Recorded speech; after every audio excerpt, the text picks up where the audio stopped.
데미안, 헤르만 헤세. 두 개의 세계. 나이는 10살. 고향의 라틴어 학교에 다니고 있을 무렵에 내가 체험했던 이야기부터 시작하기로 하겠다.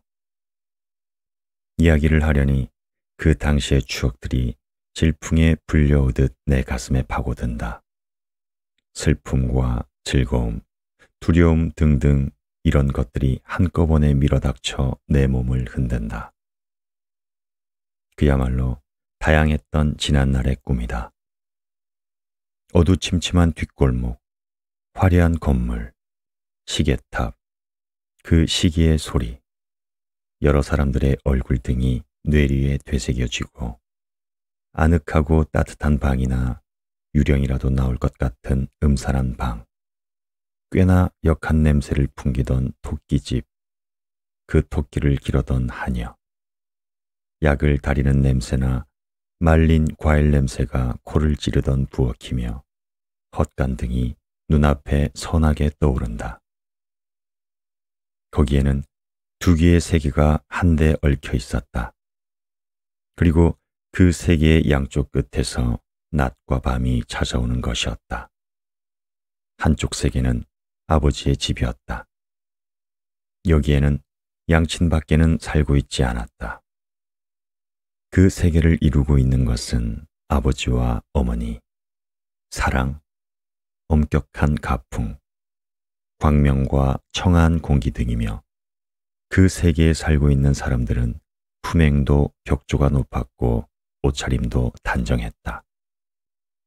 아침 예배와 찬송가를 부르는 곳도 이 세계이며 크리스마스의 축하 파티가 열리는 곳도 역시 그 세계였다.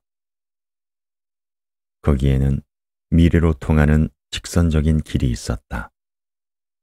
의무와 책임, 양심의 가책과 지혜가 있었다. 그러므로 푸른 하늘처럼 맑고 깨끗하며 아름답고 절제가 있는 생활을 하려면 그 세계로 돌아가지 않을 수 없었던 것이다. 또 하나의 세계는 내 집 한가운데에서 이미 시작되고 있었는데 그것은 아주 동떨어진 세계였다. 냄새도 달랐고 말투도 달랐으며 장래성이나 요구도 달랐다. 그 제2의 세계에는 하녀와 소년이 살고 있었으며 괴기한 이야기와 스캔들이 그치지를 않았다.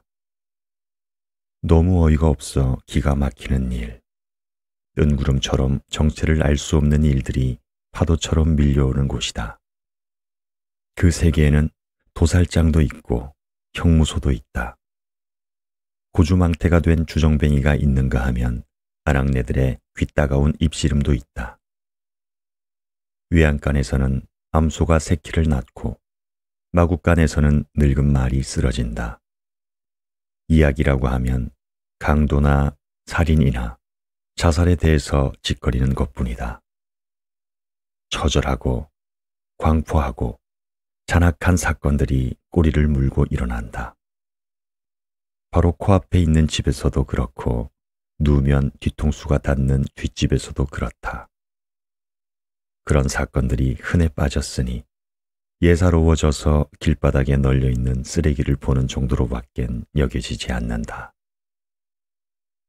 경찰관의 순찰이 그칠 사이가 없는데도 뒷골목에서는 불량배들이 판을 친다. 코가 비뚤어지도록 술을 퍼마시고 옆편내를 때리는 놈도 있다.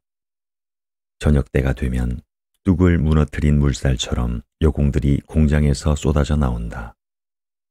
마술을 걸어 멀쩡한 사람을 병신으로 만드는 노파도 있다. 숲속에는 산적들이 우글거리고 남의 집에 불을 지른 놈이 경관에게 붙잡혀 가기도 한다. 이처럼 더럽고도 무섭고 냄새나는 곳이 제2의 세계이다. 그러나 내가 거처하는 방은 냄새나는 그 소용돌이 밖에 있었다. 그것은 정말 다행한 일이었다. 집에 돌아가면 평화와 질서와 안녕이 있고 의무와 양심, 관용과 사랑이 있다. 그것은 멋있는 일이다. 그러나 그것과는 전혀 다른 세계, 고막이 찢어지도록 시끄럽고 음산하며 폭력이 난무하고 잔악한 것이 존재한다는 것도 멋있는 점이었다. 그런 것이 어째서 멋있냐고 반문할지도 모르겠지만 그러한 세계에서 한 걸음만 건너뛰면 어머니의 품속으로 도망쳐 갈 수가 있지 않은가. 그러니 멋있는 일이라고 할 수밖에 없다. 그런데 아무래도 기묘하게 생각되는 것은 이 동떨어진 두 개의 세계가 서로 이웃에 있는 정도가 아니라 얽히고 설키어 한데 접쳐져 있다는 사실이다. 예를 들면 우리 집 하녀인 리나가 그렇다. 저녁 기도를 올릴 때면 그녀는 양친이 거처하는 방문가에 앉아 깨끗하게 씻은 손을 새로 다려서 허리에 두른 앞치마 위에 포개어 올려놓고 맑고 높은 목소리로 제법 가락을 빼어 찬송가를 부르는데 그럴 때 리나는 완벽한 양친의 세계에 우리의 제1의 세계에 질서와 평화가 있는 밝은 세계에 속해 있다. 그러나 곧 그 뒤 부엌이나 장작을 쌓아둔 관 같은 데서 머리가 없는 괴물의 이야기를 들려주거나 푸죽간 앞에서 이웃 아낙네들과 싸우기도 한다. 이때는 아주 딴 사람이 되어 전혀 다른 세계, 즉 제2세계에 속해버리고 비밀의 베일 속으로 자취를 감추는 것이다. 이것은 그녀뿐이 아니라 이 겹쳐진 양극의 세계에 살고 있는 사람들은 모두 그랬으며 내 경우가 특히 심했다. 분명히 나는 밝고 올바른 세계에 속해 있었고 그 세계에서 살고 있는 내 양친의 아들이었다. 그러나 어디로 눈을 돌리건 어느 쪽으로 귀를 기울이건 도처에 이와 같은 별도의 세계가 있었다. 그리고 나는 이 세계에서 생활하고 있는 것이다. 물론 양심의 가책이나 불쾌감, 불안감 같은 것을 느낄 때가 가끔 있었지만 어쨌든 나는 이 제2의 세계에 속해 있는 셈이다. 아니, 속해 있는 셈이라는 정도가 아니라 이 세계에 상주하는 사람인 것이다. 양심의 가책이나 불안감으로 가슴을 잴 때가 있는 반면 이 세계에서 산다는 데에 어떤 보람마저 느끼기도 했고 여기에서 밝은 세계로 돌아가는 것이 아무리 필요하고 좋은 일이라고 해도 어딘가 모르게 지겹고 살맛이 안 나는 나라로 되돌아가는 것처럼 생각될 때도 자주 있었다. 내 인생의 목표가 내 양친처럼 훌륭한 사람이 되어 밝은 세계에서 순수하고 질서 정연한 생활을 보내는 데 있다는 것을 나 자신이 전혀 의식하지 못하는 것은 아니었다. 그러나 그 세계로 가는 길은 멀고 거기에 도달하자면 우선 여러 학교를 졸업하고 대학에 들어가 어려운 테스트나 시험을 치르지 않으면 안 된다. 그런데 곤란한 것은 이 길을 걷자면 언제나 캄캄한 또 하나의 세계 곁을 지나지 않으면 안 된다는 사실이다. 그 곁을 지나다가 자칫하면 캄캄한 세계에 빠져들어 어둠의 밑바닥에 가라앉아 버리는 일이 생길지도 모른다. 이러한 가능성은 충분히 있다고 봐야 할 것이다. 밝은 세계로 가려다 발을 헛디뎌 어두운 세계로 굴러떨어진 사람들의 입맛쓴 경험담을 나는 여러 번 들었다. 제2의 세계에 걸려들어 탕아가 되어버린 아이들에게는 자기네 아버지 곁으로, 즉 선으로 복귀하는 것이 구원을 받는 하나의 방법이 되어 있었다. 과연 그렇다. 나도 그렇게 하는 것이 올바른 일이라고 느낀다. 그래도 내 마음은 악인이나 불량배가 날뛰는 어두운 세계를 동경할 때가 있다. 그것은 나로서도 어쩔 수 없는 일이었다. 솔직히 털어놓고 이야기하지만 어두운 세계에서 삐뚤어진 삶의 그늘 속에 묻혀있던 탕아가 올바른 길로 돌아간다는 것을 나는 퍽 섭섭하게 생각할 때가 있었다. 그러나 이런 것은 입 밖에 내어도 안 되고 생각해도 안 될 일이었다. 다만 그것은 하나의 예감으로서, 하나의 현실적인 가능성으로서 가슴 밑바닥에 깔아놓고 있을 뿐이었다. 악마라는 것을 생각할 때도 어두컴컴한 뒷골목이나 요릿집 같은 곳에 변장을 하고 출몰하거나 두 팔을 흔들고 정정당당하게 나타난다는 것은 상상할 수 있지만 설마 내가 살고 있는 세계, 내 방에 나타나리라고는 도저히 생각할 수가 없었다. 누나들도 밝은 세계에 살고 있었다.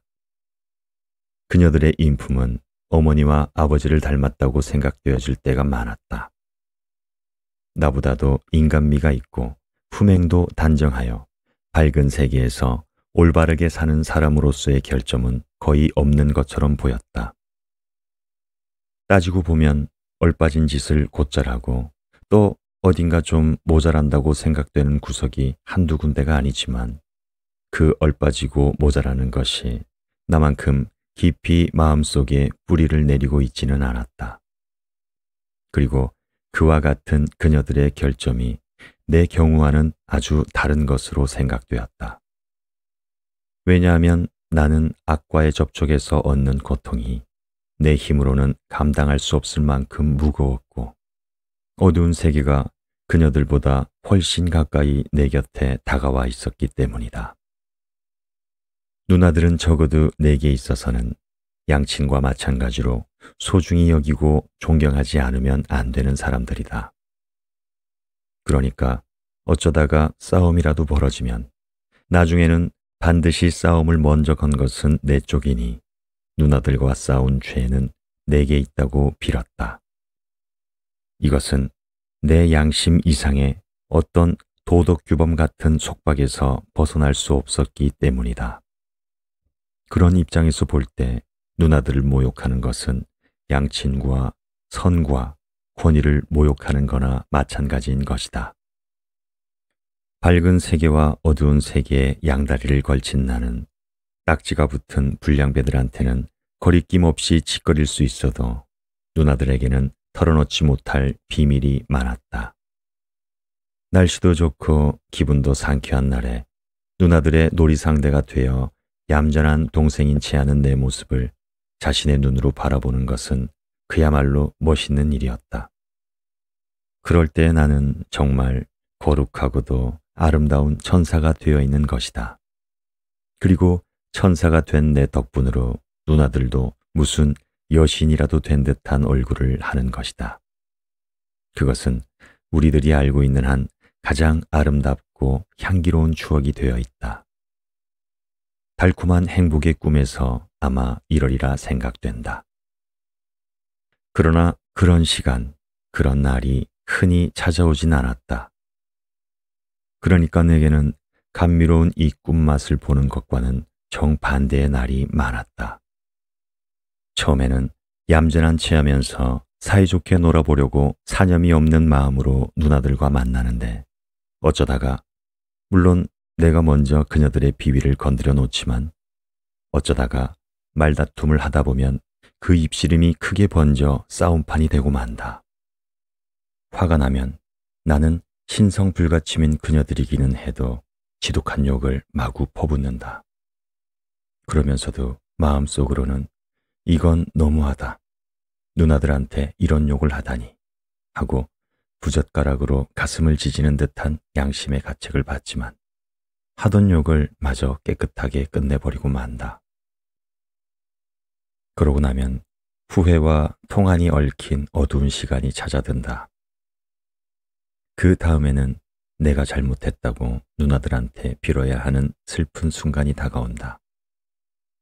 그것이 지나면 다시 밝은 세계에서 한 줄기의 광명이 비치고 모순과 회오가 없는 조용하고도 감사에 가득 찬 행복이 찾아와 잠시 동안 좀 길 때는 몇 시간가량 내 곁에 머물러 준다. 나는 라틴어 학교에 다니고 있었다. 시장의 아들과 국가임야를 관리하는 영림 주임의 아들도 나와 같은 클래스였는데 그 애들은 가끔 우리 집에 놀러 왔다. 모두가 고집게나 부리는 개구쟁이들이지만 공인된 선의 세계에 속하는 아이들이다. 이미 한 이야기를 되풀이하는 것 같지만 나도 그렇다. 내가 친구로 사귄 애들은 그들뿐만이 아니다. 라틴어 학교가 아닌 일반 소학교에 다닌다는 이유로 멸시를 받고 있던 근처의 아이들하고도 가깝게 지냈던 것이다. 그들 가운데의 한 아이. 나는 여기서부터 이야기를 시작하지 않으면 안 된다. 어느 날 오후 공부를 끝내고 집에 돌아왔을 때였다. 내 나이는 아마 만 10살을 몇 달 가량 넘어섰다고 생각된다. 이웃의 두 소년과 함께 다름박질하면서 놀고 있는데 거기에 우리보다 몸집이 큰 아이가 끼어들었다. 나이는 13살 가량으로 성격이 난폭한 소년인데 일반 소학교에 다니고 있는 양복점 주인의 아들이다. 그의 아버지는 이름난 주정뱅이다. 때문에 이웃 간에서도 소문이 좋지 못했다.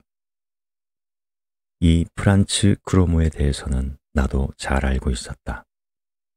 한마디로 말해서 성격이 괴팍하고 사나운 놈이다. 그러니까 우리들과 한패가 된 것이 고마울 리가 없다. 나이에 비해 키가 크고 몸집도 큰 그는 벌써 어른 티가 났고 공장의 젊은 직공들의 걸음걸이나 말투를 흉내내곤 했다. 우리 셋은 그의 지시에 따라 사람들 눈에 띄지 않게 강둑을 내려가서 다리 밑에 몸을 숨겼다. 아치형으로 되어 있는 다리 근처에는 쓰레기가 산더미처럼 쌓여 있었다. 그것들은 모두 사용하다 버린 폐품이었다. 유리 조각이나 녹슨 쇠붙이, 부서진 의자, 경대, 철사가 부러져 나간 들통 등이 양쪽 강가의 교각을 반 이상 메우고 있었는데 그 가운데에는 아직 사용할 만한 물건들이 더러 눈에 띄었다. 우리는 프란츠 크로모가 시키는 대로 그 폐품 더미를 해치고 쓸만한 것을 찾아내어 그에게 보이지 않으면 안 되었다.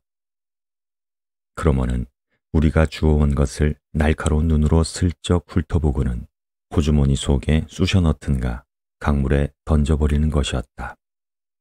그러고는 나비나 노쇠나 구리 같은 쇠붙이가 없는가 잘 찾아보라고 했다.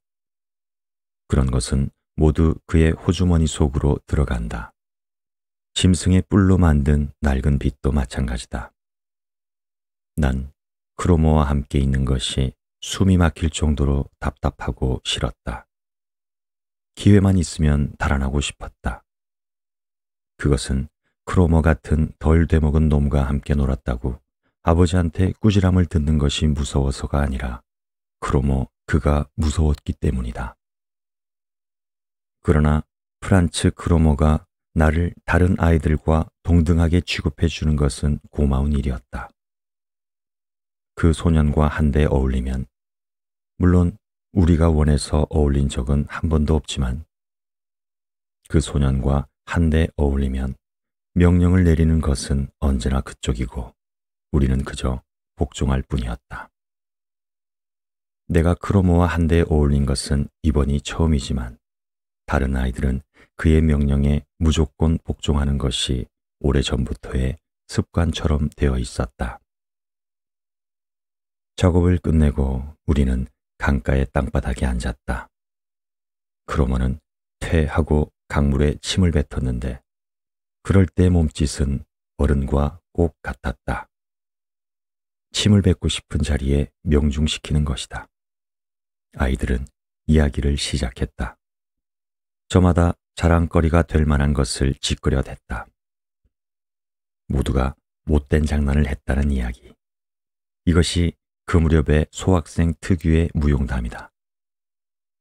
모두가 못된 장난을 했다는 이야기를 늘어놓고는 무슨 대단한 일이라도 지른 것처럼 우쭐대는 것이었다. 나는 처음부터 잠자코 있었는데 함께 어울리지 않는다고 크로모가 화를 내지 않을까 겁이 나서 견딜 수가 없었다. 내 두 친구들은 크로모가 우리를 다리 밑으로 끌고 올 때부터 나를 제쳐놓고 그의 편이 되어 있었다.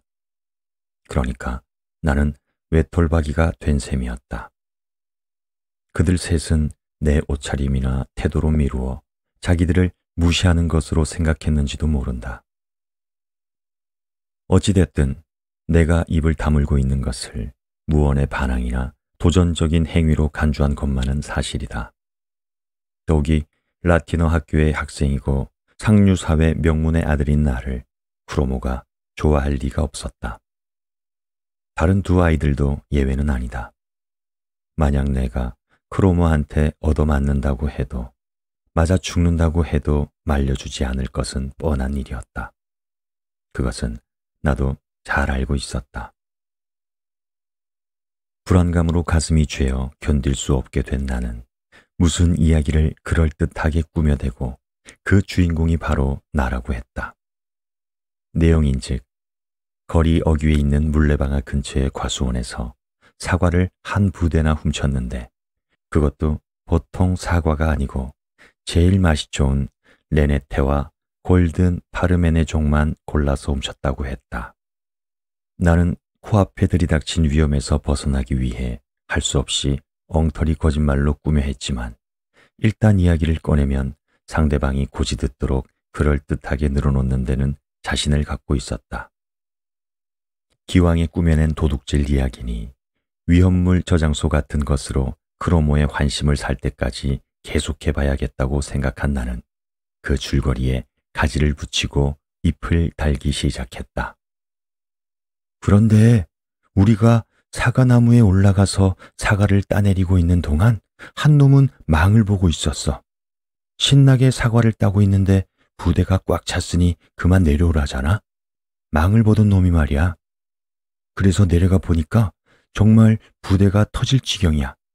무거워서 끌고 가지도 못하겠던걸? 할 수 없이 절반가량 덜어놓고 반 부대만 갖고 갔지만 나머지 걸 생각하니 아까워서 배길 수 있어야지. 30분쯤 지나서 또 습격했지 뭐야. 그땐 사과를 더 따진 않고 남겨두었던 것만 가져왔어. 이야기를 마쳤을 때 나는 곧 박수 소리가 날 줄 알았다. 거짓말을 꾸며대다 보니 나중에는 너무 열이 올라 그 도둑질 이야기에 나 자신이 취해 있었기 때문이다. 그러나 아무리 기다려도 박수 소리는 나지 않았다. 그거 정말이야? 한참 만에 프란츠 크로머는 일부러 눈을 가늘게 뜨고 내 얼굴을 찌르듯이 들여다보면서 위협하는 투로 물었다. 정말이고 말고. 틀림없이 정말이라 이거지? 틀림없이 정말이야. 나는 시치미를 떼고 대답했지만 속으로는 불안해서 숨이 막힐 것 같았다. 틀림없이 정말이라고 맹세할 수 있니? 가슴이 덜컥 내려앉는 것 같았으나 크로모의 말이 떨어지기가 바쁘게 응 하고 대답했다. 그럼 하나님과 영원한 행복의 맹세를 걸고 라고 말해봐. 하나님과 영원한 행복의 맹세를 걸고. 나는 앵무새처럼 따라 말했다. 됐어. 크로머는 만족한 듯이 이렇게 말하고는 나를 쏘아보더니 얼굴을 저쪽으로 돌렸다. 휴, 이젠 살았구나. 나는 비로소 안도의 한숨을 내쉬었다. 그러나 숨소리가 상대방 귀에 들리지 않도록 주의한 것은 물론이다. 그만 가자. 크로모가 몸을 일으켰을 때 나는 정말 기뻤다. 다리 위에 올라가자 나는 그의 눈치를 슬금슬금 살피다가 이젠 집에 가야겠다고 말했다. 뭐? 그렇게 바삐 서두를 건 없잖아. 어차피 같은 방향으로 가는데. 크로머는 피식 웃으면서 말했다. 그러고는 앞장을 서서 건들건들 걸어갔다. 나는 다른 박질을 할 용기가 나지 않았다. 크로머는 우리 집 쪽으로 여전히 건들거리는 걸음을 옮기고 있었다. 집 앞에 도착하여 노쇠로 만든 현관문의 손잡이와 유리창문이 둔한 석양의 햇살을 반사하고 있는 것이 눈에 들어왔을 때 나는 두 번째로 안도의 한숨을, 그때는 다리 밑에서와 달리 마음껏 길게 몰아쉬었다. 폭군으로부터 완전히 해방된 것이다. 어머니 방에 열려있는 창문으로 커튼 자락도 보였다. 아, 이제야 겨우 내 집에 돌아왔구나. 이렇게 밝고 평화로운 세계에 돌아올 수 있다니 얼마나 고마운 일이냐?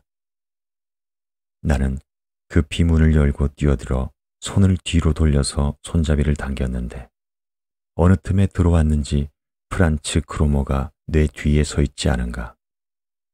타일을 깐 현관 바닥에 떡 버티고 선 그는 내 팔을 우악스럽게 움켜쥐고는 그렇게 서두르지 말라니까 하고 나직하면서도 귀청을 쩌렁쩌렁 울리는 목소리로 말했다. 나는 흠칫 놀라면서 그를 돌아보았다. 내 팔을 움켜잡은 그의 손은 무쇠처럼 단단했다. 이놈이 무슨 심술을 부리려고 이러는지 모르겠네. 나를 괴롭힐 작정이라도 하고 있는 것일까? 나는 생각했다. 큰 소리로 고함을 지르면 누가 달려와서 나를 구해줄까? 하는 생각도 했다. 그러나 두 번째 생각은 버리기로 마음먹었다. 왜 그래? 무슨 일이 있어? 나는 물었다. 뭐 별것은 아니야. 좀 묻고 싶은 게 있어서 잠깐 실례했을 뿐이야. 다른 애들한테 말할 필요가 없는 건데. 뭐야? 말해봐. 빨리 2층에 올라가야 해. 그 과수원 말이다. 주인이 누군가 알고 싶어. 너는 물론 알고 있겠지? 몰라. 난 방앗간 주인 것이 아닌가 생각하지만 확실한 건 몰라. 크로모는 갑자기 소나기에 힘을 주더니 내 팔을 비틀어 돌리면서 자기 앞으로 바짝 끌어당겼다. 나는 그의 얼굴을 정면으로 쳐다보지 않을 수 없는 자세가 되고 말았다. 그의 눈에는 아기가 가득 차 있었으며 입 언저리에는 심술궂은 미소가 떠올라 있었다. 얼굴 전체에 잔인한 힘이 넘치는 그런 표정이었다. 과수원의 주인이 누군지를 모른다면 내가 가르쳐 주지. 그 주인은 벌써부터 사과 도둑놈 때문에 골머리를 앓고 있었다는 거야. 어떤 놈이 훔쳐가는지 가르쳐 주면 이 마르크를 준다고 했단 말이다. 그 도둑대장이 꼬리가 이렇게 잡히고 말았으니 안 됐군. 이 마르크라. 아니야, 난... 뭐가 아니야. 한 놈은 망을 보고 몇 놈은 나무에 기어 올라가서 땄다고 아주 재미있고도 자세하게 네 입으로 말하지 않았어? 아니, 하지만 프란츠, 설마 내가 한 말을 퍼뜨리지는 않겠지? 이렇게 말은 했으나 그의 명예심에 호소해봤자 아무 소용도 없다는 것을 나는 직감적으로 느꼈다. 그는 내가 살고 있는 세계와는 아주 다른 또 하나의 세계에 속해 있는 인간이다. 그런 인간에게는 배신 행위쯤은 죄도 아무것도 아닌 것이다. 나는 그것을 분명히 의식했다. 그런 면에 있어서 그 다른 세계의 사람들은 우리와 판이하게 구분되는 것이다. 뭐? 퍼뜨리지 말라고? 그런 멍청이 같은 소리라면 곤란한데. 이것 봐. 이 마르크 은어가 작은 돈인 줄 아니? 난 가난뱅이야. 우리 집에 너희 아버지처럼 돈 많은 사람이 없다는 걸 모르진 않을 테지. 냄새나는 폐품 더미를 뒤적여서 이 마르크를 만들자면 몇 년이 걸릴지 몇십 년이 걸릴지도 모르는데 입술만 두어 번 움직이면 되는 일을 포기하다니. 돈 많은 놈들은 가난뱅이의 속을 몰라준다더라만 너무 등신 같은 소리는 하지 마라. 이 마르크라. 어쩌면 더 생길지도 모르겠다. 도둑놈을 모조리 잡아준 세민이 말이야. 그러고는 내 팔을 놓았다. 현관 안에는 이미 평화나 안전이 없었다. 크로모의 독설이 삼켜버린 것이다. 내 주위에서 밝은 세계는 무너지기 시작했다. 프란츠 크로머는 나를 틀림없이 밀고 할 것이다. 나는 죄인이 되고 말았다. 우리 아버지에게도 일러 바칠지 모른다. 잘못하면 경찰관에게 붙잡혀 갈지도 모를 일이다. 불안과 공포가 한꺼번에 나를 덮쳤다. 모든 위험과 혐오가 나를 응징하기 위해 동원되었다. 훔치지 않았다는 말은 용인될 여지가 없는 것이다. 하나님과 영원한 행복에 걸고 맹세까지 하지 않았는가. 눈물이 쏟아져 나왔다. 이 위기를 모면하려면 크로모를 매수하는 수밖에 없다고 나는 생각했다. 호주머니란 호주머니에는 모두 손을 넣어 보았다. 사과 한 개, 나이프 하나 나오지 않았다. 아무것도 없다. 아, 시계가 있었지. 케이스는 은이지만 바늘은 움직이지 않는다. 낡고 고장난 골동품 같은 시계다. 그것은 죽은 할머니의 유물이었다. 시간을 가리키지 않는 시계지만 그저 갖고 다니고 싶어서 갖고 있는 것이다. 나는 얼른 시계를 꺼냈다. 크로모, 주인한테 일러 바치는 건 너무해. 내 입장이 어떻게 되었나 좀 생각해줘야 하잖아. 이 시계를 줄게. 이거밖엔 아무것도 없어. 자, 받아. 은시계야. 지금 바늘은 움직이지 않지만 알맹이는 고급이야. 시계방에 가서 조금만 손을 보면 돼. 시간은 딱딱 맞을 거야. 그는 의미를 알 수 없는 엷은 웃음을 띠면서 그 큼지막한 손으로 시계를 받아들었다. 나는 그 손을 보고 이 거친 손이 나에 대해 깊이를 헤아릴 수 없는 적의를 품고 내 생활과 평화를 송두리째 움켜쥐려 하고 있다고 생각했다. 은시계야, 은. 나는 은이라는데 악센트를 주어 다시 말했다. 이까짓 거 은이면 뭐래? 고물 아니냔 말이야. 게다가 고장까지 나고. 그는 완전히 멸시하는 투로 내뱉듯이 말했다. 아니야. 이거 봐, 프란츠. 제발 부탁이야. 이걸 받아. 진짜 은이야. 이건 틀림없어. 이거 말곤 아무것도 내놓을 게 없어. 그는 차가운 눈초리로 나를 쏘아보았다. 더 얘기해봤자 소용없으니 그만 가야겠다. 내 발길이 어디로 돌려지는가 짐작할 수 있겠지? 못하면 경찰에 연락해봐도 좋아. 거기 있는 폴리하고는 아는 사이니까 말이야. 그는 현관문을 열고 나가려고 했다. 이대로 돌려보냈다간 큰일이다. 나는 그의 소매자락을 붙잡고 늘어졌다. 불만을 품고 돌아가면 도둑질 이야기를 퍼뜨릴 것이 뻔하다. 그 뒤에는 필연적인 결과로서 여러 가지 고통이 내게 밀어닥친다. 이 지경을 당할 바엔 차라리 죽는 편이 낫다. 프란츠, 제발 부탁해. 고장난 시계를 줬다고 너무 섭섭히 생각하지 말고 마음을 돌려줘. 그래도 은이야. 프란츠, 주인한테 일러 바치겠다는 건 농담이겠지? 그렇지? 그래, 농담이야. 하지만 이게 진짜 농담이 되게 하려면 너는 톡톡히 내놔야 해. 프란츠, 그럼 어떻게 하면 좋겠어? 말해봐. 무엇이든 네가 하라는 대로 할게. 그는 눈을 가늘게 뜨고 내 얼굴을 찬찬히 들여다보면서 웃기 시작했다. 생각을 좀 해보란 말이다. 생각을. 내가 꼬집어서 말하지 않아도 알 게 아니야? 난 지금 입만 떼면 이마르크의 은하를 거머쥐게 돼 있어.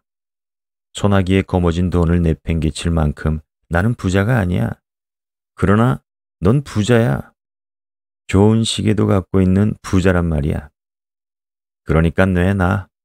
네가 이 마르크만 내놓으면 만사가 오케이야. 그의 속셈은 알고도 남았다. 그러나 은화 2마르크. 내 힘으로 마련할 수 없는 의미에 있어서는 10마르크, 100마르크, 아니 1000마르크나 마찬가지로 큰 돈이다. 내게는 돈이 없었다. 어머니한테 맡겨둔 저금통이 있긴 했지만 그 속엔 숙부나 다른 사람들이 왔을 때 얻은 10페니, 5페니 동전이 몇 개 들어있을 뿐이다. 그 밖에는 한 푼도 없다. 그 무렵 나는 양친으로부터 용돈이라고는 받아 쓰지 못하고 있었기 때문에 돈이 생길 구멍이 없었던 것이다. 난 돈이 없어. 한 푼도 없어.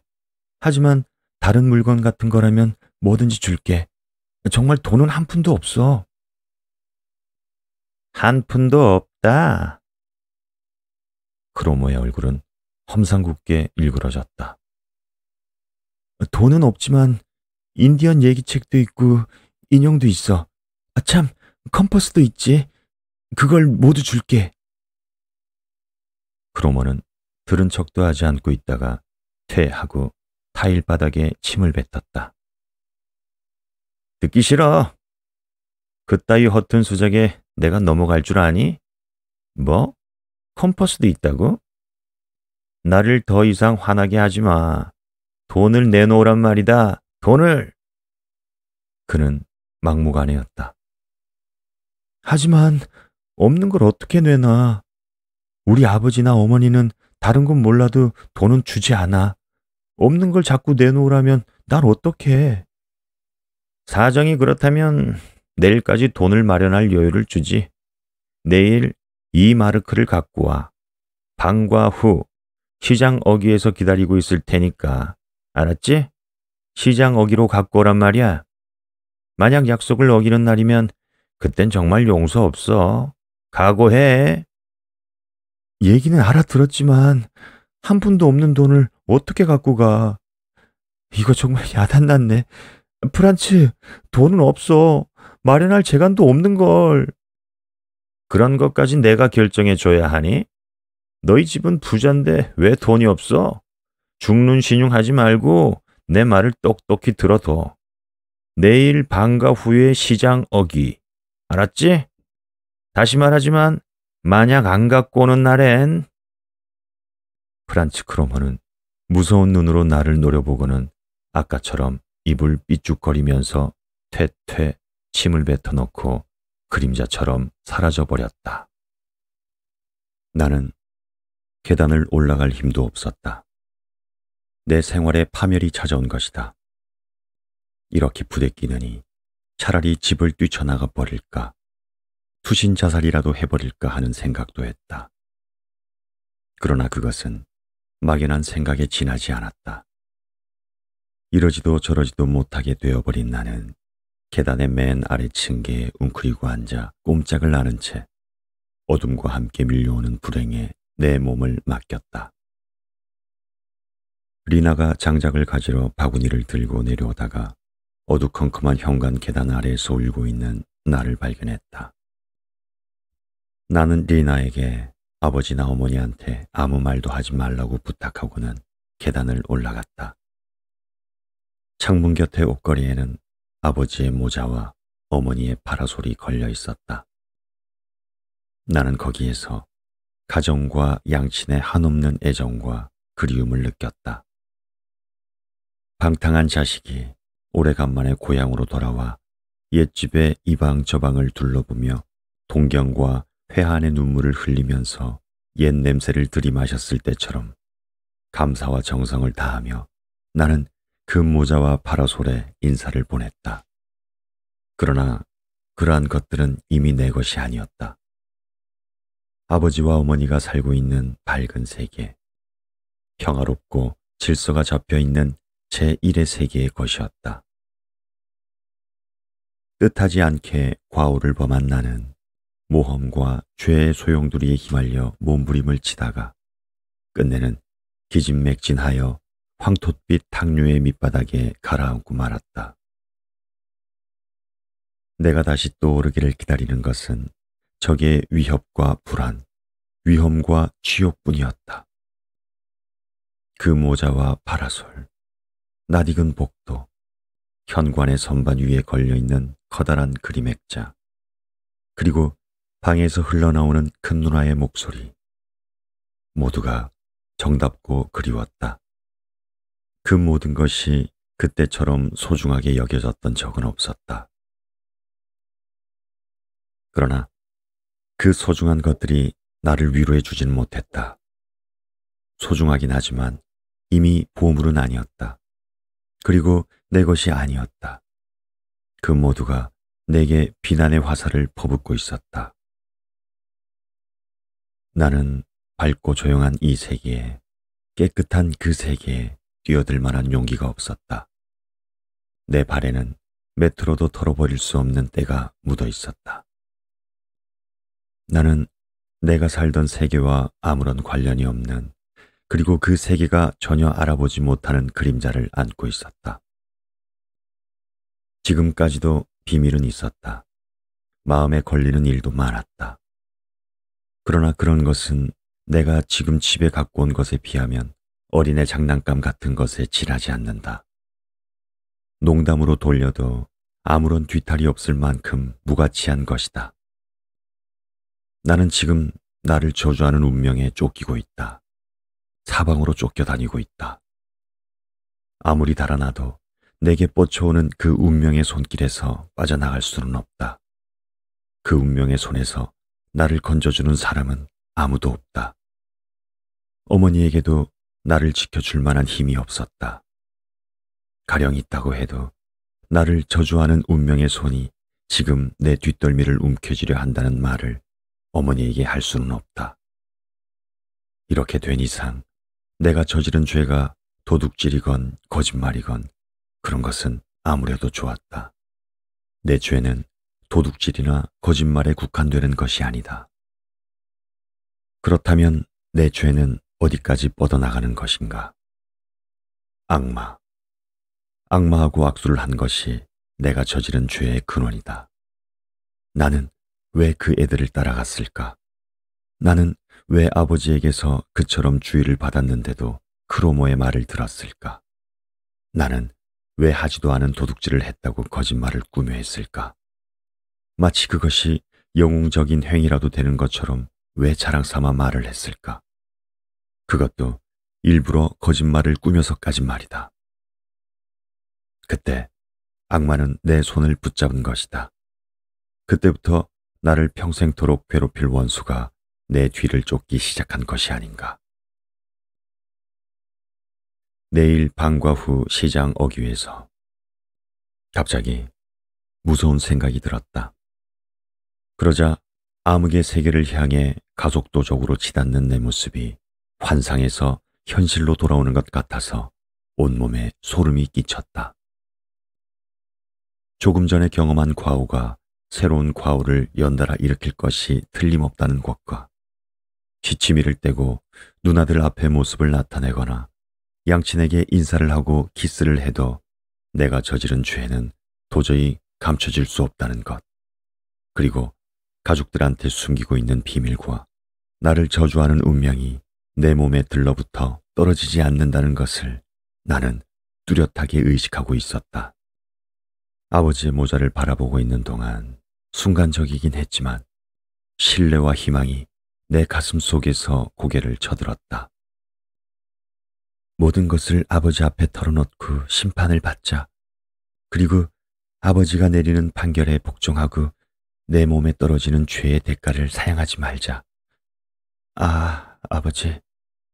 아버지는 내게 벌을 내릴 사람이 아니다. 아버지 앞에 무릎을 꿇고 용서를 빌어보자.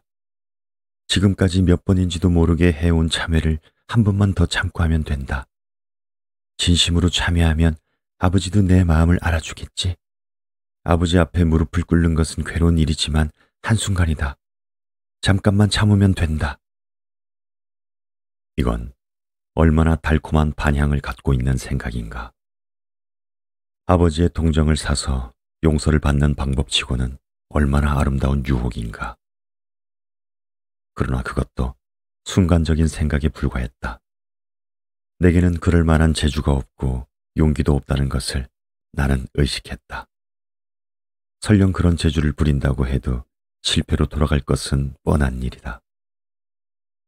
아무도 모르는 비밀을 갖고 있는 나는 자신이 저지른 죄의 대가는 자신의 힘으로 처리하지 않으면 안 된다고 생각했다.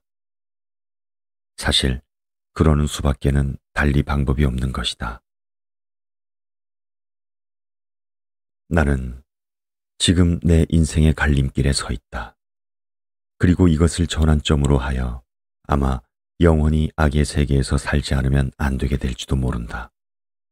악인들과 함께 어울려 내 비밀을 털어놓고 그들에게 고삐를 잡혀 이리저리 끌려다니면서 그들의 명령에 무조건 복종하는 생활을 하지 않으면 안 되리라. 그러면 결국은 나도 악인이 되고 만다. 나는 어른 티를 내고 어리석게도 영웅 행세를 했다. 그 응보가 지금 눈앞에 닥쳐온 것이다. 방에 들어갔을 때 물에 흠뻑 젖은 내 구두를 보고 아버지는 어디를 쏘다녔기에 신이 그 꼴이 됐느냐고 잔소리를 했는데 그것은 오히려 다행한 일이었다. 그 덕분에 나는 슬쩍 옆길로 빠져나갈 수 있었고 따라서 아버지는 내 구두가 젖은 것 이상으로 중대한 사실에 대해서는 전혀 눈치를 채지 못했다. 그리하여 나는 다른 일로 아버지의 꾸지람을 듣는 셈이 되었고 또 그런 꾸지람이라면 얼마든지 참고 들을 수가 있었다. 그러나 기묘하고도 새로운 하나의 감정이 가슴을 스쳤다. 내가 아버지보다 한술 더 뜬다는 심술궂으면서도 통렬한 느낌을 금할 수가 없었던 것이다. 그와 동시에 나는 아버지의 우둔함과 무지에 대해 일종의 경멸을 느꼈다. 구두를 적시며 쏘다닌다고 꾸지람을 듣는 것쯤은 아무것도 아니었다. 모르는 게 약이라는 말이 바로 이런 걸 의미하는 거구나 하고 나는 생각했다. 그러자 자기가 사실은 사람을 죽이고 그 살인죄를 자백하지 않으면 안 되는데도 빵을 함께 훔쳤다는 혐의로 취조를 받고 있는 피의자 같은 기분이 들었다. 이것은 결코 스스로 혐오를 느낄 만한 감정은 아니었다. 강렬하고 매력적인 감정이었다. 그것은 다른 어떤 생각보다도 그 비밀과 그 죄에 나라는 인간을 돈으로 비끌어매고 그 돈의 위력으로 내게 불리한 모든 것들을 소멸시킬 수 있다는 가장 매력적인 생각, 가장 통쾌한 감정이었다. 아마 프란츠 크루머는 지금쯤, 아니 벌써 나를 경찰이나 주인한테 밀고 했는지 모른다. 나는 생각했다. 이미 폭풍은 내 머리 위에 불어닥치고 있는 것이다. 이렇게 중요한 시기에 어린아이처럼 구두를 적셨다는 것만으로 꾸지람을 듣고 있지 않은가. 지금까지 이야기한 내 체험 가운데서 영원히 내 기억에 새겨질 중요한 사건이 형태를 갖춘 것은 바로 그 순간이었다. 그것은 아버지의 신성한 권위에 최초의 균열이 일어났다는 것을 의미했다. 소년으로서의 내 생활이, 자식으로서의 내 생활이 그 기반을 이루어준 지주에게 최초의 상처를 입힌 것이다. 우리 운명의 내면적이고 본질적인 선은 누구의 눈에도 띄지 않는 이런 무형의 체험에서 생겨나는 것이다. 이와 같은 균열이나 상처는 다시 아물 때가 있다. 그리고 통증도 곧 잊을 수가 있다. 그러나 그런 것들은 마음속 가장 깊은 곳에 있는 비밀의 영역에서 이러한 피를 흘리며 생존을 계속한다. 나는 비로소 갖게 된 이 새로운 감정에 대해서 공포를 느꼈다. 이러한 감정을 품게 된 것이 잘못임을 뉘우치고 그것을 아버지에게 사과하기 위해 될 수 있으면 당장이라도 무릎을 꿇고 아버지의 발에 입술을 갖다 대고 싶은 심정이었다. 그러나 인간이 정신적으로 고립 상태에 빠지는 본질적인 요인은 사과를 하거나 하지 않거나 하는 데에 있는 것이 아니다. 어떤 아이들에게도 그것을 직감적으로 느끼고 충분히 인식하고 있다는 점에서는 결코 성인이나 현자에게 뒤떨어지지 않는다. 그 문제를 검토하여 내일의 도피구를 만들 필요가 있다는 것을 나도 생각하고 있었다. 그러나 아무리 머리를 쥐어짜봐도 도저히 가능성이 찾아질 것 같지 않았다. 공포와 불안에 쌓여있는 내 머리에 어떤 묘책이 떠오를 리가 없다. 그저 내가 몸을 담고 있는 세계의 일변된 분위기에 호흡을 맞추려고 애쓰는 것이 고작이었다. 밤새도록 나는 그런 가운데서 시간을 보냈다. 벽시계와 테이블, 성서, 거울, 선반 위의 책이나 벽에 걸린 그림 액자, 그런 모든 것이 내게 작별을 구하고 있었다. 내가 살던 세계와 더없이 행복하고 멋있었던 내 생활이 내게서 떠나는 것을 가슴이 얼어붙는 것 같은 마음으로 방관하고 있어야 했다. 그리고 내가 의식하지 않으면 안 되었던 것은 제2의 어두운 세계, 지금까지 내가 몸을 담아온 곳과는 아주 동떨어진 이상한 세계에 내동댕이 쳐져 거기에서 새로운 뿌리를 내리고 악의 양분을 빨아들이고 있다는 사실이었다. 깊이 뿌리를 내린 이상 나는 그 세계에서 꼼짝할 수 없는 것이다. 나는 처음으로 죽음의 맛을 보았다. 세상에 그처럼 쓴맛은 없었다. 왜냐하면 죽음은 하나의 탄생을 의미하는 것이며 갱생에 대한 불안과 우려이기 때문이다. 간신히 마음을 가라앉히고 침대 위에 몸을 뉘었을 때 나는 기뻤다. 그리고 밤에 기도가 있었는데 그것은 최후의 시련이라고도 할 수 있는 것이었다. 다른 사람들은 찬송가도 불렀다. 찬송가는 내가 제일 좋아하는 노래 가운데 하나다. 그러나 나는 부르지를 못했다. 가락이나 음정의 하나하나가 소태처럼 쓰고 독했기 때문에 입에 담을 수가 없었다. 아버지가 축복의 기도문을 외울 때도 나는 입을 다물고 있었다. 그리고 아버지가 저희들에게 은혜와 축복을 하고 끝을 맺기가 바쁘게 나는 그 자리를 떠났다. 일종의 좌절감 같은 것이 나를 가족들로부터 떼어버린 것이다. 하나님은 그들에게는 은혜와 축복을 내려줬지만 내게는 주지 않았다. 나는 피로와 고독감에 못 이겨 도망쳤던 것이다. 나는 침대에 누워 눈을 감고 있었다. 보드랍고 따뜻한 이불의 촉감과 더불어 안녕과 평화가 내 몸을 포근하게 감싸주었을 때 나는 과거로 돌아가 있는 나를 발견했다. 어머니는 여느 때나 다름없이 잘 자라 안녕을 해주었다. 그러고는 조용히 문을 닫고 나갔다. 그 발소리는 아직 내 침실에 남아 있었고 어머니가 들고 있던 촛불의 빛은 침실 문틈으로 새어 들어오고 있었다. 바로 지금이다 하고 나는 생각했다. 지금이 바로 그 기회다. 어머니는 다시 들어올 것이 틀림없다. 어머니는 모든 것을 눈치챈 것이다.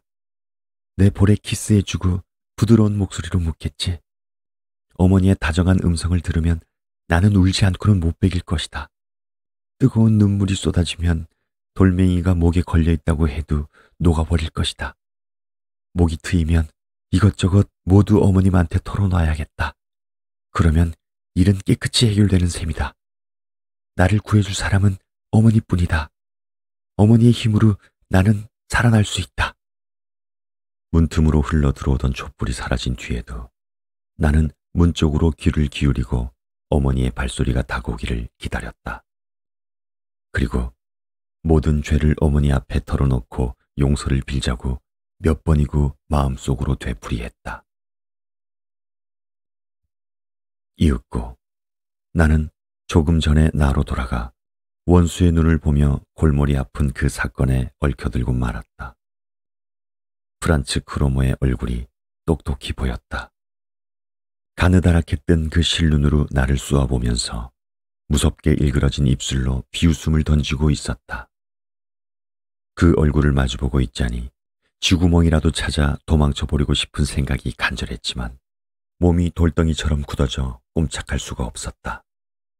원수의 얼굴은 점점 커지고 더욱 흉악해졌다. 프란츠 크로모의 눈에서는 악마가 심술을 부릴 때와 같은 불길이 맹렬하게 타오르고 있었다. 나는 잠이 들 때까지 그런 크로모의 눈초리에 부대끼고 있었지만 일단 잠에 빠져버리자 그의 얼굴은 온데간데 없이 사라지고 말았다. 꿈속에 나온 것은 크로모도 아니고 진절이 나는 그 사건도 아니었다. 나는 아버지와 어머니 그리고 두 누나와 함께 보트를 타고 평화로운 하루를 보냈다. 한밤중에 눈을 떴을 때도 꿈에서 본 행복의 뒷맛이 아직 남아 있었다. 누나들의 하얀 여름옷이 눈부신 햇살을 반사하고 있는 것이 여전히 보였다. 그러나 그 시간이 지나자 나는 다시 그 낙원에서 무한한 현실로 끌려 나왔다. 잔악한 적과 얼굴을 맞대지 않으면 안 되었던 것이다. 다음 날 아침 어머니가 들어와 지금이 몇 시인데 아직 일어나지 않았느냐고 큰 소리로 말했을 때 나는 아무 대답도 안 하고 괴로운 표정이 어린 얼굴을 약간 들어 보이기만 했다. 그러자 어머니는 어디가 아프니? 하고 부드러운 목소리로 물었다. 나는 속으로 됐다 하고 외치면서 더욱 괴로운 표정을 얼굴 가득히 띄었다. 이리하여 나는 얼마간 유리한 입장에 놓였다고 생각했다. 몸이 불편하니 오전에는 카밀레를 마시고 누워있어도 좋다는 허락이 내렸다. 푹신한 침대에 누워 카밀레차를 마시면서 옆방을 청소하는 어머니의 발소리나 푸죽한 주인과 리나가 현관에서 이야기하는 소리를 들으니 나도 모르게 마음이 흐뭇해지는 것 같았다.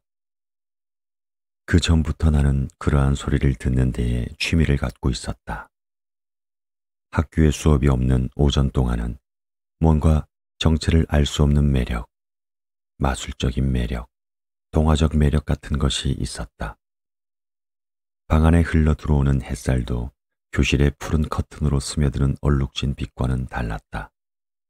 그러나 오늘은 그런 것들이 여느 때와는 달리 귀찮게 생각되어 진짜 맛이 나지 않았다. 아, 이렇게 될 바엔 차라리 죽는 게 낫겠다. 이런 생각이 이따금 머리를 스쳤지만 사실 그럴 만한 이유는 아무것도 없는 것이다. 그저 몸이 조금 불편하다는 것뿐이다. 이런 일은 지금까지 흔히 있지 않았던가. 그러나 오늘은 사정이 다르다. 학교를 쉬는 것쯤은 문제도 안 되지만 11시에 시장 어귀에서 나를 기다리고 있는 크로머를 만나러 가지 않을 수는 없다. 어머니의 따뜻한 마음씨도 오늘만은 나를 위로해 주지 못했다. 오히려 귀찮고 머리가 지끈지끈 쑤실 뿐이다. 나는 다시 눈을 감고 어떤 묘안이라도 떠오르지 않을까 지끈거리는 머리를 짜낼 대로 짜내보았다. 그러나 아무리 생각해도 현실적으로 불가능한 일이었다. 어쨌든 11시에는 시장 어귀에 나가지 않으면 안 된다. 벽시계가 10시를 가리켰을 때 나는 어머니에게 좀 나은 것 같다고 말하고는 자리에서 일어났다. 그런 경우에는 언제나 듣는 말이지만 어머니는 조금 더 누워있으라고 했다. 그러나 오늘은 그럴 수가 없다. 11시라는 시간이 시퍼런 칼날을 들이대고 있는 것이다. 나는 학교에 가야겠다면서 어머니의 호의를 뿌리치고 밖으로 나갔다. 마음속에 짜놓은 계획이 있었기 때문이다. 돈 없이 맨손으로 프란츠 크로머를 만나러 갈 수는 없었다. 그래서 나는 내 소유로 되어 있는 조그만 그 저금통을 갖고 가야겠다고 생각했다. 물론 그것만으로는 모자란다. 그러나 이 마르크가 없으니 그것이라도 갖고 가는 수밖에 없지 않은가. 아주 맨손으로 가는 것보다는 그래도 나을 것이다. 따로 방법은 없다. 돈독이 오른 크로머를 달랠 수 있는 것은 그 저금통뿐이다. 맨발로 어머니 방에 몰래 들어가 책상 위에 있는 저금통을 거머쥐었을 때는 기분이 아주 이상했다. 그러나 어제 느꼈던 것처럼 불쾌한 기분이 아니었다. 가슴이 두근거리고 숨이 막힐 것 같았다. 저금통을 쥐고 정신없이 계단을 뛰어내려왔는데 그때 비로소 저금통의 열쇠를 갖고 오는 것을 잊었다는데 생각이 미쳤다. 그때까지도 가슴을 두드리는 심장의 고동은 맨발로 어머니 방에 들어갔을 때나 마찬가지로 내 몸을 흔들고 있었다. 저금통에서 돈을 꺼내는 작업은 그다지 어렵지 않았다. 양철로 만든 저금통의 동전 구멍을 쇠붙이로 잡아 느리기만 하면 되는 거였다. 그러나 쭈그러진 저금통을 보니 가슴이 아팠다. 이것으로 도둑질이 시작된 셈이기 때문이다.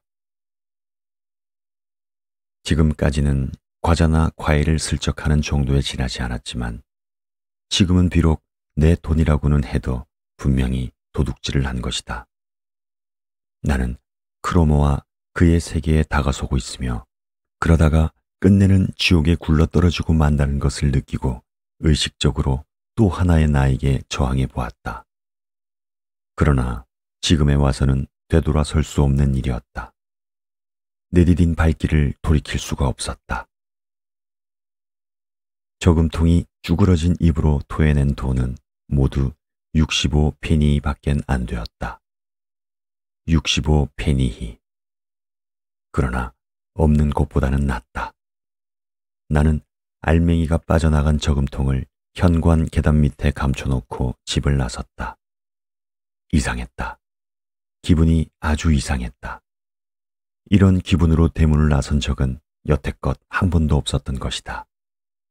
들키면 큰일이다. 나는 65페니히를 꼭 움켜쥔 채 시장을 향해 걸음을 재촉했다. 시간 여유는 충분히 있었다.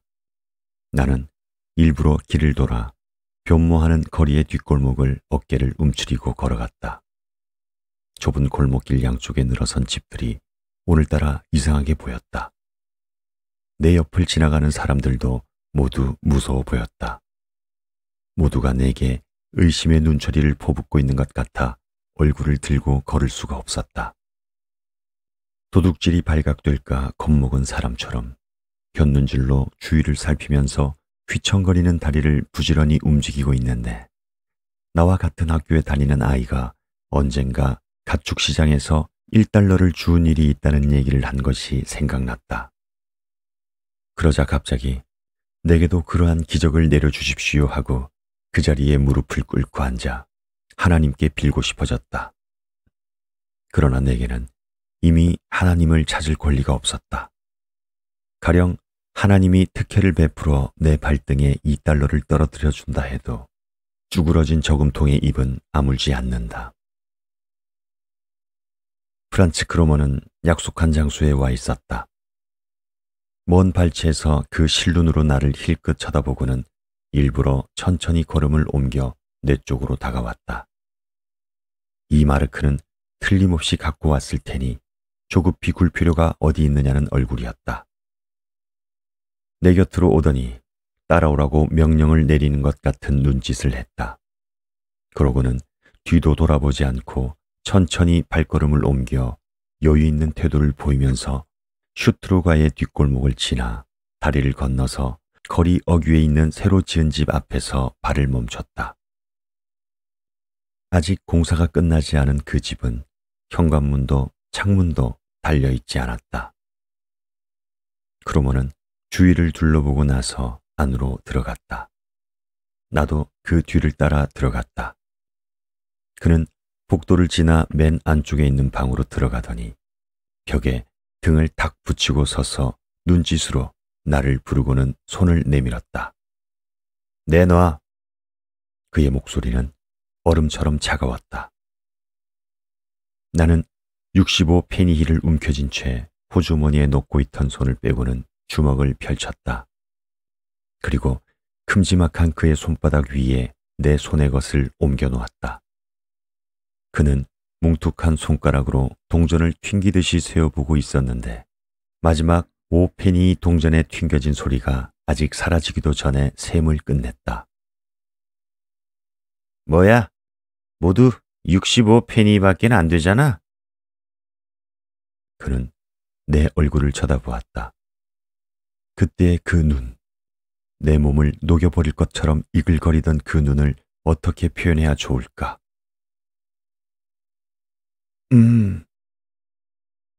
나는 우선 이렇게 대답할 수밖에 없었다. 그런데 묘하게도 그처럼 독이 올라있던 그의 눈이 갑자기 부드러워지는 것 같았다. 그래서 나도 몇 마디 핑계를 늘어놓을 만한 용기가 생겼다. 이것뿐이야. 내가 갖고 있는 돈을 다 털어왔어. 이게 전부야. 모자란다는 건 알고 있어. 하지만 내 힘으로 안 되는 걸 어떡해. 이것밖엔 없어. 아무리 그럴듯한 핑계를 대려고 해도 이것밖엔 없어라는 말 이외에는 도무지 생각이 나질 않았다. 이것밖엔 없어. 이거라도 받아줘. 머리가 좀 영리한 놈인 줄 알았는데 지금 보니 아주 단단한 쇳덩어리군 그래. 어른 티를 내느라 음성은 부드럽게 내었지만 그 말 한마디 한마디는 날카로운 바늘 끝처럼 내 가슴을 찔렀다. 그런 말투로 크로모는 나를 공격하기 시작했다. 무쇠 대가리하고 이러니 저러니 해봤자 통하지 않을 문제고. 좋아. 네 힘으로 마련할 수 없는 돈을 억지로 내놓으란 건 아니야. 그런 사정쯤은 봐주지. 자, 이 동전 몇 립도 돌려주겠다. 그놈이라면 이렇게 등신처럼 놀지는 않겠지? 그놈이 누군지 너도 알만하지? 그놈이라면 너처럼 값을 내려 깎지는 않을 거야. 약속한 돈이 2마르크면 2마르크. 딱 쥐어준단 말이야. 하지만 난 이것밖에 없는 걸 어떡해. 이건 내 저금통에서 꺼낸 돈이야. 이것뿐이야. 저금통에서 꺼냈든 어디서 꺼냈든 그건 내 알 바 아니야. 들어봐. 난 너를 불행하게 만들고 싶지 않아. 그럼 난 어떻게 하면 좋아? 가르쳐줘. 난 너를 괴롭히고 싶지는 않아. 이게 65페니이라. 얼마를 더 내놔야 하는지 그건 알지? 넌 나한테 1마르크 35페니를 빚진 셈이야. 그 빚은 언제 갚겠니? 그건 꼭 갚을게, 프란츠. 지금 확실히 말할 수는 없지만 아마 내일이나 모레, 그때까지 기다려봐. 내 어떡하든지 마련할게. 하지만 한꺼번에 갚긴 어려워. 이런 얘기는 아버지한테 못해. 우리 아버지가 어떤 사람인지 너도 알잖아. 그런 건 몰라. 나하고는 아무 상관도 없는 일이야. 내가 또 말하지만 할 수 없는 걸 억지로 하라는 건 아니야. 난 너를 불행하게 만들고 싶지 않기 때문이야. 이 마르크는 지금 당장이라도 받아낼 수가 있어. 하지만 네 처지를 생각해서 되도록이면 그 방법을 쓰지 않으려는 거야. 알아듣겠지? 무슨 말인지. 난 가난뱅이야. 너는 좋은 옷을 입고 좋은 학교를 다니잖아. 점심도 나보다 훨씬 맛있는 걸 먹지. 이쯤 말해두지. 여하튼 여유를 줄게. 내일 모레? 내일 모레 너의 집 앞에서 휘파람을 불 테니 갖고 나오란 말이야. 내 휘파람 소리 들어봤지? 그걸 신호로 한다. 내일 모레 오후 휘파람 1마르크 35페니히. 알겠지? 그땐 깨끗하게 결말을 내야 한다. 크로모는 휘파람을 길게 불었다. 기억해 두라는 것이다. 알았어. 프란츠 크로모는 내 대답을 한쪽 귀로 흘려버리면서 볼일은 다 봤다는 듯이 밖으로 나갔다. 우리 둘 사이에 오고 간 이야기는 하나의 거래를 성립시키기 위한 것이었다. 그 밖에는 아무런 의미도 없었다. 프란츠 크로모의 휘파람 소리가 갑자기 들린다고 하면 지금도 나는 깜짝 놀랄 것이다. 그때부터 나는 여러 번 그 소리를 들었다. 그 휘파람은 내 머릿속에 언제까지나 그 여운을 남길 것 같다. 집에서 놀 때나 학교에 가서 공부를 할 때나 시간과 장소를 가리지 않고 그 휘파람 소리는 내게 붙어 다녔다. 그리고 나중에는 내가 그 소리에 끌려다녔다. 나는 그것을 내 운명으로 생각했다. 하늘이 맑고 높은 가을날 오후면 나는 내가 좋아하는 우리 집 정원의 조그만 화단에서 시간을 보낼 때가 덜어 있었다. 그럴 때면 나는 나도 모르게 묘한 충동을 느껴 유년 시절로 돌아가는 것이었다. 그리고 유년 시절의 나와 함께 즐겁게 노는 것이다. 말하자면 지금의 나보다 나이가 적고 선량하며 불안을 모르는 순진한 어린아이의 놀이상대가 되어주는 것이다. 그럴 때도 크로모의 휘파람은 용서 없이 뛰어들어 아름다운 공상의 세계를 쑥대밭으로 만들어 버리는 것이었다. 그것을 짐작하고 단단히 대처해봤지만 그놈의 침범은 막아낼 수 없었다. 휘파람 소리를 들은 이상은 더 있고 싶어도 화단을 떠나지 않으면 안 되었다. 그리고 나를 괴롭히는 놈의 뒤를 따라가 돈을 마련하지 못한 데 대한 변명을 늘어놓아야 하는 것이다. 약 2, 3주일 동안 그런 일이 되풀이되고 있었다. 그런 내게는 몇 년의 세월, 아니 몇백 년, 몇천 년의 아주 영원한 것으로까지 생각되었던 것이다. 나는 좀처럼 돈을 만져볼 수가 없었다. 갖고 있다 해도 5페니 동전이나 1그로헨 은어가 고작이었는데 그것도 리나가 지갑이 든 바구니를 부엌에 놓아두고 잠깐 자리를 비운 사이에 감쪽같이 훔쳐낸 것이었다. 크로머를 만날 때마다 나는 경을 지기가 일쑤였다. 그는 내가 자기를 고의적으로 속여 자기가 당연히 가져야 할 권리를 박탈했고 빚도 갚으려 하지 않으며 악마처럼 자기를 불행하게 만들고 있다며 독설을 퍼부었다. 그 이전엔 그런 굴욕감과 절망을 맛본 적이 한 번도 없었다. 저금통에는 장난감 돈을 넣고 쭈그러진 곳을 대충 고쳐서 제자리에 갖다 놓았다. 아무도 그것을 눈여겨보지 않겠지만 언젠가는 들통이 나게 되어 있었다. 저금통을 제자리에 갖다 놓은 뒤부터 나는 어머니의 발소리가 다가오는 것을 크로모의 휘파람 소리를 듣는 것 이상으로 무서워했다. 저금통의 입이 왜 쭈그러졌느냐고 다그쳐 물을 것만 같았기 때문이다.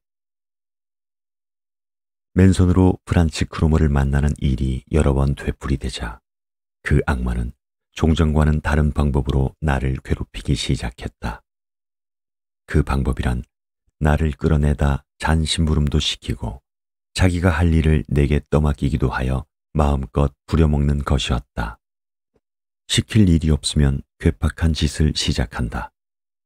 10분 동안 한쪽 발로 뛰어보라거나 길을 가는 사람의 우도 뒤쪽에 종이 조각을 붙이고 오라거나 하여 나를 못살게 구는 것이다.